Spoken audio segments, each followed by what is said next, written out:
भाग्य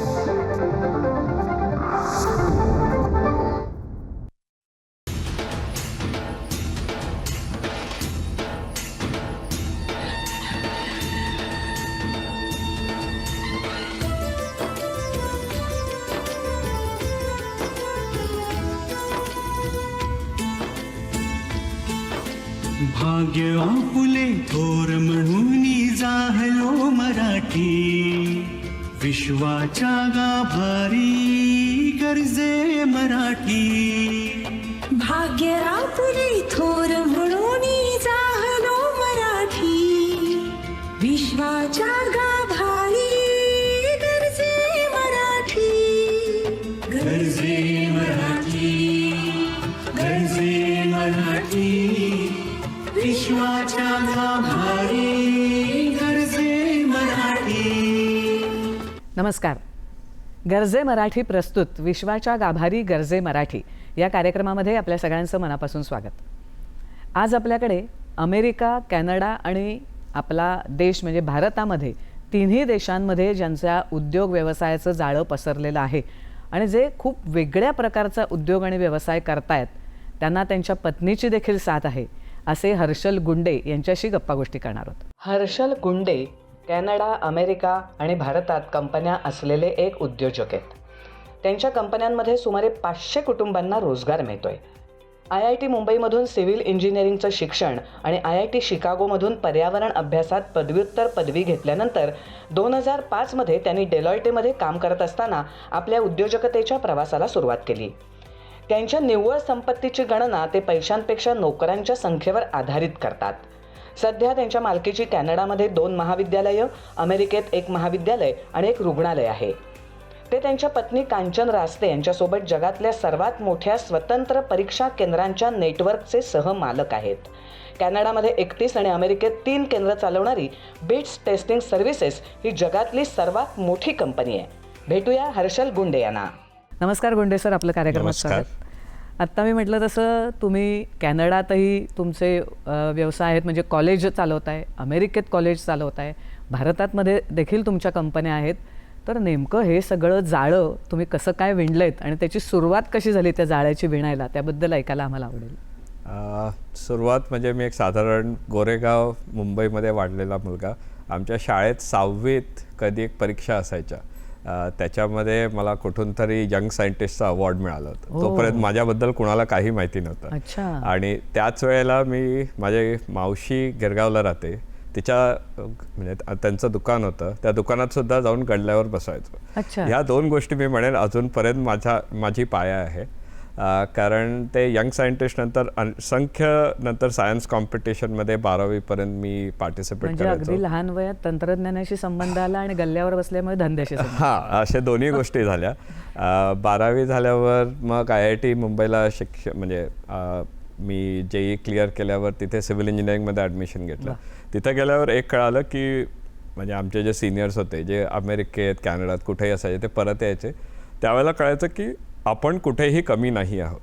जगात कुठेही जा, म्हणजे आम्हाला हे होतं, we are the smartest in India and the world, असं आमच्या डोक्यामध्ये ते 4 वर्ष भिणभिणल्यामुळे ज्यावेळेला अमेरिकेला गेलो मास्टर्स करायला, स्कॉलरशिप होती म्हटल्यावर शिकागोमध्ये जाऊन मी एन्व्हायरमेंटलमध्ये मास्टर्स केलं. तर त्यावेळेला म्हणजे मास्टर्स संपला नंतर मग मला त्यावेळेला मॉडेलिंग वगैरे यायचं कम्प्युटर्सवर, म्हणून मग डिलॉयटमध्ये कामाला लागलो. डिलॉयटने मग मला कॅनडात शिफ्ट केलं. मग 2000 सालपासून मी कॅनडात आहे. अच्छा. आणि 2007पर्यंत मी डिलॉयटमध्ये काम करत होतो. असं नोकरी केली प्रॉपर? हां, नोकरी केली. बायको माझी शी जॉईंड मी इन, ती पण गोरेगावचीच आहे, आम्ही वर्गमित्र आहोत. तर ती पण आली, ती पण काम करत होती. आणि डिलॉयटमध्ये काम करताना असंख्य कंपन्यांमध्ये जाऊन मी भेटत होतो. कोक, बोस, फर्स्ट मॅग्नस, असे असंख्य कंपन्या, मल्टीनॅशनल कंपन्या, हां, मध्ये जात होतो. आम्ही आमचे प्रोजेक्ट्स करायचो, त्यांच्याबरोबर बोलायचो. मग त्यावेळेला प्रत्येक वेळेला कळलं की ते पण मनुष्यच आहेत, ते पण 2 डोळे, 1 कान, 2 कान, आपल्यासारखेच व्यक्ती आहेत. मग ते करतात तर मग आपण काय करू शकत नाही. आणि ते IIT बॉम्बेमध्ये असल्यामुळे ठीक आहे, हे करतात तर आपल्याला पण जमेल, हे कायम मनात उत्सुकता होती, काहीतरी करायचं होतं. पण मध्यमवर्गीय मुंबईच्या फॅमिलीमधून आल्यामुळे आईने काय झालं, कधीही बिझनेसमध्ये जायचं नाही, नोकरीच करायची. पण मग ते कुठेतरी खोळ होतं. मग 2007 साली 2005 पासून Canadian government was giving support to climate change. आणि त्यावेळेला क्योटो प्रोटोकॉल होता, जे इंडियात पण बरंच काम व्हायचं. मग त्यावेळेला आम्ही अगदी एक सोप्या ह्याच्यामध्ये, मी एन्व्हायरमेंटलचं मास्टर्स केल्यामुळे ॲप्लिकेशन पाठवलं. त्यांनी एकदा इंटरव्ह्यू घेतला, म्हणजे ठीक आहे, गो अहेड. आणि असे ते सुरुवात झाल्यामुळे मग मी बिझनेसमध्ये गेलो. त्याच्यानंतर असंख्य बिझनेसेस चालवले, बऱ्याच बंद केल्या, पण आता त्याप्रमाणे पुढे वाढत आता 2 तुमच्या प्रॉपर कंपन्या आहेत. कंपन्या बोलायला गेलो तर असंख्य आहेत. कधीतरी म्हणजे अकाउंटंटनी सांगितलं काहीतरी 32 आहेत. पण ते सगळं जाळं असं वेगवेगळ्या कारणाने पसरलेलं आहे. कॅनडात माझे 2 कॉलेजेस आहेत, ज्या कॉलेजेसमध्ये आम्ही डिप्लोमापर्यंत शिकवतो आणि बिझनेस, इन्फॉर्मेशन टेक्नॉलॉजी, हेल्थकेअर या सगळ्यामध्ये आहेत. आणि अमेरिकेत आम्ही मास्टर्सपर्यंत शिकवतो, ते पण एक कॉलेज आहे. कॉलेज कसं काय तुम्ही स्थापन केलं एकदम? म्हणजे एखादं कॉलेज टेक ओव्हर वगैरे केलं का नव्याने स्थापन केलं? नाही, टेक ओव्हर केलेत सगळे, तिन्ही टेक ओव्हर केल्या. स्थापन करायला आम्ही माझ्या बायकोबरोबर आम्ही एक टेस्टिंग सर्व्हिसेस सुरू केल्या. ती कॅनडात आता सर्वात मोठी टेस्टिंग कंपनी आहे. आणि तिथे आम्ही असंख्य परीक्षा घेतो. म्हणजे लोकांना ज्यावेळेला परीक्षा IELTS, सेल्पेप, CFA या सगळ्याच्या परीक्षा घ्यायच्या असतात, त्यावेळेला त्या आमच्या ऑफिसेसमध्ये आहेत. कॅनडात आमचे 31 लोकेशन्स आहेत, अमेरिकेत 3 आहेत, आणि हळूहळू 1-2 वर्षात आम्ही भारतात पण सुरुवात करू. कारण ॲज अ इंडिपेंडंट कंपनी जे ह्या सगळ्या परीक्षा घेतात, ते आम्ही जगातले सर्वात मोठे आहोत. आणि ह्याच्यात ऑफकोर्स माझी बायको इज फुल्ली ऑपरेटिंग दॅट. आणि मग तुम्ही बघत असाल तर सगळे अवॉर्ड्स वगैरे मिळाले. तर अशा या गोष्टी एक एक चालत राहिल्या. बऱ्याच गोष्टी आम्ही सुरू केल्या, बंद पण कराव्या लागल्या, कारण रेग्युलेशन्स चेंज होतात. माझी जी क्योटोच्या वेळेला क्लायमेट चेंजची कंपनी होती, ती नंतर बंद करावी लागली, कारण Canadian government change it's rules. म्हणजे असं होत राहतं. आणि त्याप्रमाणे धंद्यात हे सगळं होतच राहतं. पण तरी पुढे जायचं असतं, पुढे जायचं. आणि मनात ती एक जिद्द. आणि दुसरी ही गोष्ट आहे की ठीक आहे, कुठेतरी जाऊन आपण करू काहीतरी, असं ह्या मनस्थितीत आपण पुढे जात राहतो. आता एन्व्हायरमेंट म्हणजे पर्यावरण हा खरंच खूप मोठा विषय आहे. तो नुसता कॅनडाने जागतिकच आहे. तर एकूणच ह्या पर्यावरणाची त्या क्षेत्रात आता तुम्ही काम करताय, तर काय स्थिती वाटते तुम्हाला? आणि भारताच्या बाहेर म्हणजे कॅनडात किंवा अमेरिकेत ते किती सिरियसली घेतलं जात आहे, भारतात किती सिरियसली घेतलं जात आहे? तसं म्हणायला गेलं तर ओव्हर टाईम म्हणजे Canadian government has done a lot. अमेरिकेत सुद्धा आधी खूप इनोव्हेशन झाले आहेत. त्यांनी बऱ्याचशा रूल्स त्यांच्या प्लॅनिंगमध्ये आणलेले आहेत. भारतात काय होतं, प्लॅनिंगमध्ये आपल्याकडे बऱ्याच गोष्टी आहेत, पण आपलं इम्प्लिमेंटेशन नाही आहे. आपण काय करतो, आणि मी हे सांगेन की गव्हर्नमेंट वगैरे नाही, आपल्या दैनंदिन म्हणजे माणसाने ते स्वतःमध्ये आणायला हवं. मी कायम सगळ्यांना सांगतो, ज्यावेळेला तुम्ही एका जागी जातात त्यावेळेला एक प्लास्टिकचा चमचा असतो, एक लाकडी चमचा असतो, आणि एक स्टीलचा चमचा असतो. तुम्ही कुठलं डिसिजन घेता त्याच्यावरती अख्खं पर्यावरण वरती त्रास होऊ शकतो. तर वापरण्यासाठी मी कायम अजूनही स्टीलकडे जाईन. आणि हे पण बघेन की गरज आहे का चमच्याची. ओके, आपण हाताने जेवायचं, लहानपणी आपण कुठेही काही वापरायचं नाही. म्हणजे मला अजूनही आठवतं की म्हणजे ज्यावेळेला मी 3-4 वर्षाचा होतो, त्यावेळेला आई चांगले क्रोशा केलेले बॅग्स घेऊन जायची. नंतर प्लास्टिक आलं, आणि परत आता आपण त्याच बॅगा घेऊन चाललेलो आहे. म्हणजे फॅशन आली आता फॅशन आली. आणि सगळे म्हणून आपल्याकडनं आपण प्रत्येक गोष्ट जर करता नीट निवडून केली तर पर्यावरणात बराच फायदा होतो. जे आता कॅनडात तुम्ही बघाल तर बऱ्याच जागेवरती तिथली मुलं शाळेतली वगैरे ती खूप नीटरित्या विचार करतात आणि तो निर्णय घेतात. ते आपण पण करायला. बरोबर. आता हे तुम्ही एक उदाहरण सांगितलं की मुलं पण त्याचा विचार करतात, पण अजून अशी काही उदाहरणं सांगता येतील का की ह्या पर्यावरण रक्षणासाठी इथे पण काय काम चाललंय आणि तिथे पण काय काम चाललंय, अशी उदाहरणं देऊन काही सांगता येईल का? इथे आता सध्याच मी कुठेतरी वाचलं की गंगेला सुद्धा त्यांनी एक मनुष्याचं स्थान दिलेलं आहे. अशा गोष्टी आहेत. ते मी 20 वर्षामागे आफ्रिकेत पण बघितलं होतं, कारण मी आफ्रिकेत क्लायमेट चेंजसाठी आफ्रिका, उझबेकिस्तान, युक्रेन सगळीकडं गेलेलं आहे. तर हे 20 वर्षानंतर आपल्याकडे आलं. पण जे की आधीच आपण केलं असतं, जर का ती एक व्यक्ती आहे तर तिला जर का कोणी त्रास दिला तर आपण जाऊन कोर्टात केस करू शकतो. हा जो कॉन्सेप्ट आणि हे जे मनस्थिती आहे त्याच्याने बऱ्याचशा फरक होत जातील. बऱ्याचशा भारतात आपल्या गोष्टी अशा आहेत ज्या जागतिक स्तरावरती खूप चांगले करतो. जसं सेग्रिगेशन ऑफ वेस्ट आपल्याकडं खरं, कारण सगळे जाऊन कचरा, सुका वेचतात कचरा हां, वगैरे, तो सगळा वेगळा करतात. तो भारता एवढा चांगला कुठेही होत नाही, कारण इथे मनुष्य करतो आणि म्हणजे आपल्याकडे वेगळ्या प्रॉब्लेम्समुळे ते होतात. पण ते खूप चांगली गोष्ट आहे. ते आपण ॲक्च्युअल त्याची टेक्नॉलॉजी करून, म्हणजे इवन मशीन्स वगैरे वापरून केले तर ते आपण जगभराला पुरवू शकतो. कारण कुठेही बाहेर गेलं तर एवढे मनुष्य नसतात म्हटल्यावर ते विचार पण करत नाहीत की एवढं आपण सेग्रिगेट करायला पाहिजे. तर अशा बऱ्याच गोष्टी आपण करू शकतो. बरोबर. सर, तुम्ही तुमचा प्रवास सांगितलात. IIT मुंबईमधून शिक्षण घेऊन एकदम आता कॅनडा, अमेरिका आणि भारतात पण पुन्हा येऊन उद्योग व्यवसाय तुम्ही करताय. तर तुमचा आम्हाला पर्सनल प्रवास कळला, पण आता ह्या क्षेत्रातले वेगळे तुमचे अनुभव आणि गरजे मराठीशी कनेक्ट कसा आला, तिथे तुम्ही काय करताय हे आम्हाला जाणून घ्यायचं आहे. पण त्याआधी आपण एक घेऊया छोटासा ब्रेक. विश्वाच्या गाभारी गरजे मराठी. ब्रेकनंतर आपलं पुन्हा एकदा स्वागत. तर सर, तुम्ही सुरुवातीला नोकरी केली म्हणजे तुम्ही फर्स्ट जनरेशन एंटरप्रेनर आहात असं आपल्याला म्हणायला हरकत नाही. म्हणजे पहिल्याच पिढीचे तुम्ही उद्योजक आहात. सगळ्यांचं जनरली असं असतंच पहिल्या पिढीच्या उद्योजकांचं की आधी काही नोकरी करतात, त्या क्षेत्रातला अनुभव मिळवतात आणि मग नंतर एक उडी घेतात. तर तेच चांगले यशस्वी व्यावसायिक पण आणि होऊ शकतात विचारपूर्वक जेव्हा आपण व्यवसायात येतो तेव्हा. तर ह्या पहिल्या पिढीच्या उद्योजकांना तुम्ही काय सांगाल किंवा तुमच्या उदाहरणावरनं काय शिकता येऊ शकेल त्यांना? पहिली गोष्ट म्हणजे उद्योजकांना हे सांगावं असं वाटतं. बरेच असंख्य उद्योजकांना आम्ही गरजे मराठी आणि बाकी क्षेत्रात सुद्धा मदत करायला बघतो. बरेचसे येऊन बोलतात. तर पहिली गोष्ट म्हणजे प्रत्येक उद्योजक जो ऐच्छिक असतो तो येऊन बोलतो की मी किती कमावणार. तर पहिली गोष्ट मी सांगतो, तू जर का पैशासाठी हे करत असेल, तू नाहीतर ती जी कळे, तर विसरून जा. तुझी नोकरी आहे, जे करतोस ते कर. पैशासाठी जर का उद्योग करणार असाल तर हे सर्वात चुकीचा व्यवसाय आहे. कारण बिझनेसमध्ये तुम्ही जर का पैसे कमवायला लागलात, म्हणजे ॲज अ कंपनी तुमची कंपनी वाढते, कंपनीमध्ये पैसे येतात, तुम्ही स्वतःसाठी घ्यायला लागलात की ती कंपनी संपते. अजूनही मी सांगतो सगळ्यांना हे उदाहरण की 2007च्या एप्रिलमध्ये मी डिलॉयट सोडलो. त्या दिवशीचा जो पगार मिळाला आत्तापर्यंत त्याच्यापेक्षा जास्त पगार मी कधीही घेतलेला नाही आहे ना घेत. प्रत्येक वेळेला सगळे पैसे आम्ही कंपनीमध्ये घालतो.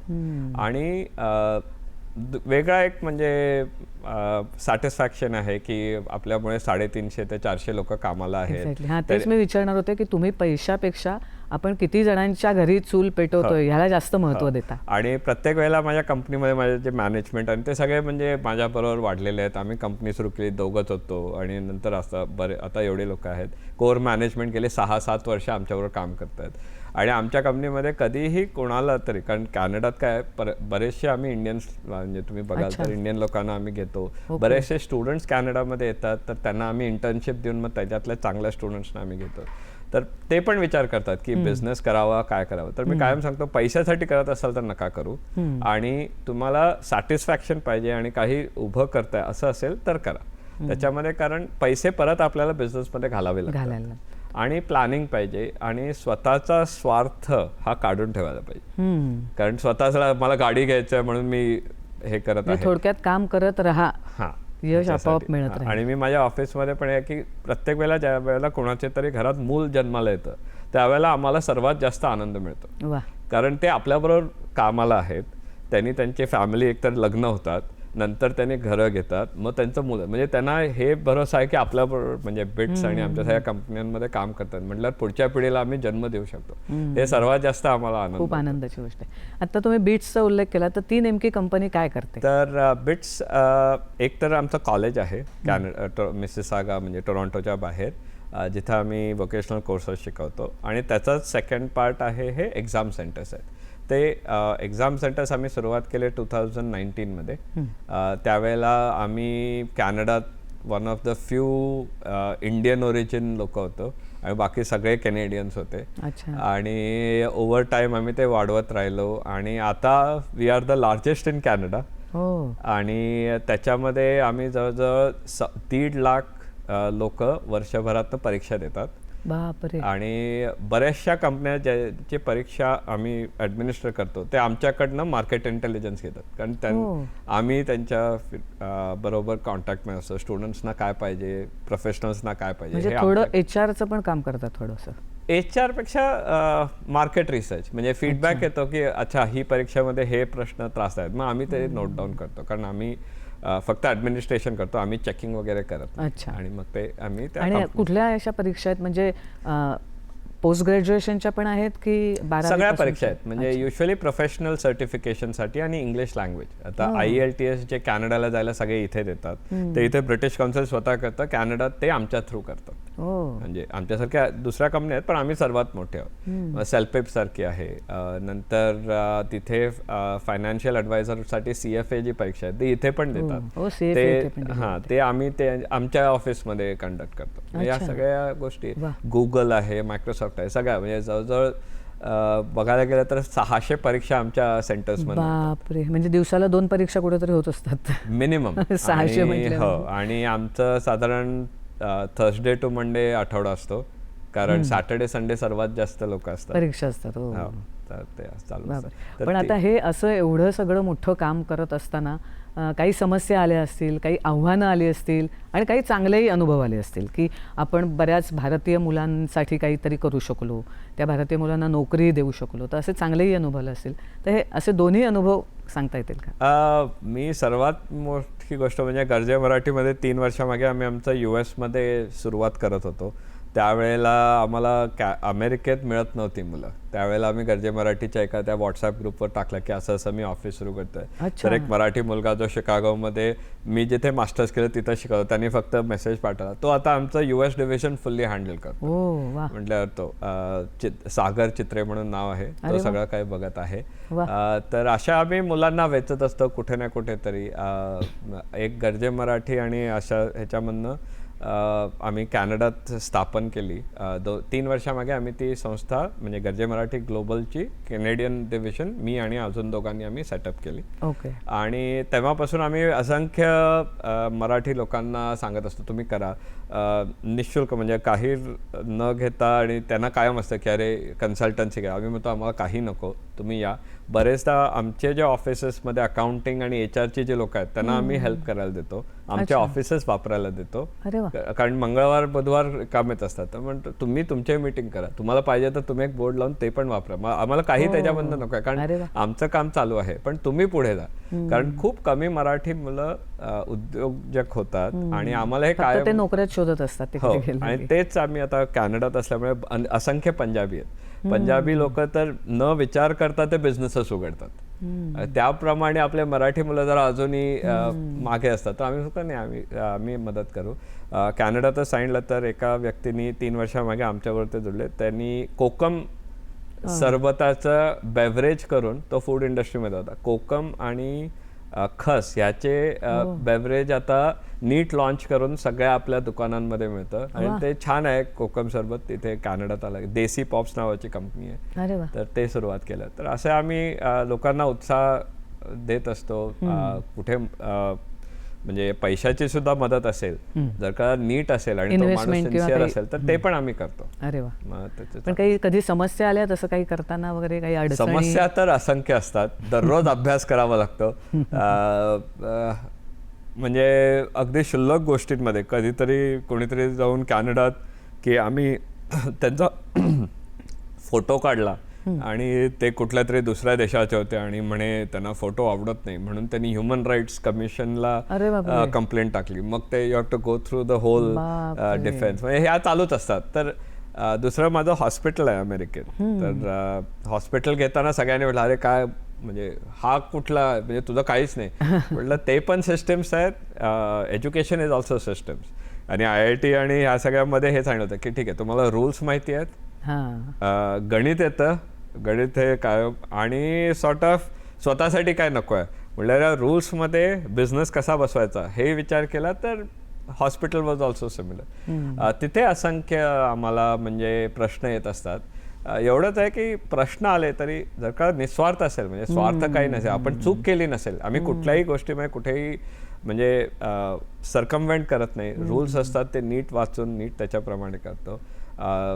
तर हे सगळ्यात महत्त्वाचं आहे धंद्यामध्ये. हो, बिझनेसमध्ये हे आहे की फायद्यासाठी तुम्ही सर्कमवेंट केलात की तुम्ही ते पुढे नेऊ शकत नाही. रूल्समध्ये सगळं बसवतात आणि मग पैसे कमवायलात, मग त्याला तुम्हाला कुठेही स्टॉपेज नाही. बरोबर, म्हणजे ते वाढतच राहतं. बरोबर. आम्ही तर तिथे असताना इवन इथे येऊन गुजरातमध्ये ज्यावेळेला ते मोठे सोलार प्लांट्स करत होते त्यावेळेला येऊन आम्ही येऊन इथे प्लांट पण म्हणजे हेल्प केलं. कन्स्ट्रक्शन ऑफकोर्स लोकल कंपनीने केलं. इथे पण एपिक एनर्जी नावाच्या कंपनीमध्ये मी इन्व्हॉल्ड असतो, तिथे ऍडवायझरी म्हणजे कायम भारताबरोबर. म्हणजे तुम्ही किती क्षेत्रामध्ये काम करताय, वेळच कमी पडेल ऐकायचं असेल आम्हाला तर. वेळ हॉस्पिटल झाली, कॉलेज झाली, कंपन्या झाल्या स्वतःच्या. आणि मला वेळेचं हेच आहे की मी बसलो की असं शांत बसू शकत नाही, काहीतरी मनाला चालना पाहिजे आणि काहीतरी करावं असं कायम इच्छा असते. तर इथे पण करताना आम्ही सगळे रूल्स वाचून आम्ही आमचे सगळे रूल्स तयार करून इथल्या गव्हर्नमेंट डिपार्टमेंट ते म्हणे ओ असं करायचं असतं का. म्हटलं आम्ही वाचतो कारण आम्हाला त्याची म्हणजे आधीपासून आवड आहे, प्रत्येक गोष्ट वाचून त्याच्यामध्ये कसं बसवायचं नियमाप्रमाणे करत असतो. बरोबर आहे. हे जाता जाता तुम्ही खरंच खूप चांगलं सांगितलं की नियमात बसून आपण जर काही केलं तर आपल्याला कधी समस्या अडचणी यायची प्रश्नच येणार नाही. आपण कुठलेही नियम सर्कमवेंट केले की मग कोणी दुसरा ते करू शकतो, पण नियमात बसवायला जेवढं आपण मेहनत करू तेवढं ते नीट बसत. बरोबर. सर, तुमच्या क्षेत्रातले अनुभव सांगितलेत आम्हाला, पण आता जसं तुम्ही वेगवेगळं शोधत असता तसेच गरजे मराठीशी कनेक्टेड झालात आणि आता कॅनडाचं सगळं तुम्हीच सांभाळताय गरजे मराठीचं, तर त्याविषयी आपण ऐकूया तुमच्याकडनं, पण त्याआधी एक ब्रेक घेऊया.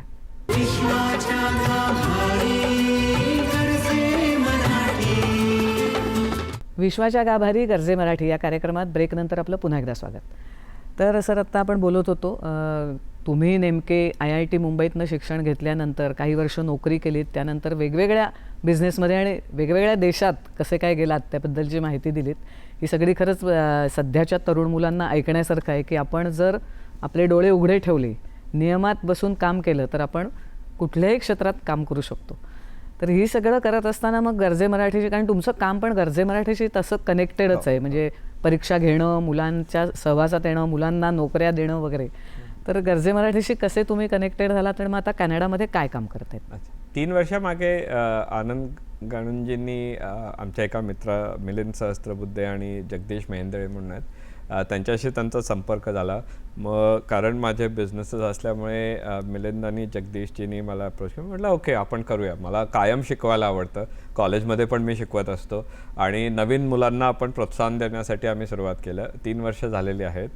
साधारण 450 लोक आमच्याबरोबर जोडले गेलेले आहेत कॅनडात. आम्ही सगळ्यांना मागे लागत असतो की अजून काहीतरी करा वगैरे. तर तसे आमच्या बऱ्याच ॲक्टिव्हिटीज, सेमिनार्स कॅनडात आम्ही मग ॲडवायझरी ग्रुप्स, जॉब फेअर्स. हो, ऑनलाईन. कॅनडात बऱ्याचशा गोष्टी ऑनलाईन कराव्या लागतात कारण तो खूप मोठा देश आहे आणि प्रत्येक शहरात थोडी थोडी लोक जोडलेली आहेत. मग आम्ही ते करत असतो. आणि गरजे मराठीमध्ये मी कायम एक सांगतो, इंग्लिशमध्ये ती म्हण आहे की the biggest poverty on earth is poverty of thought.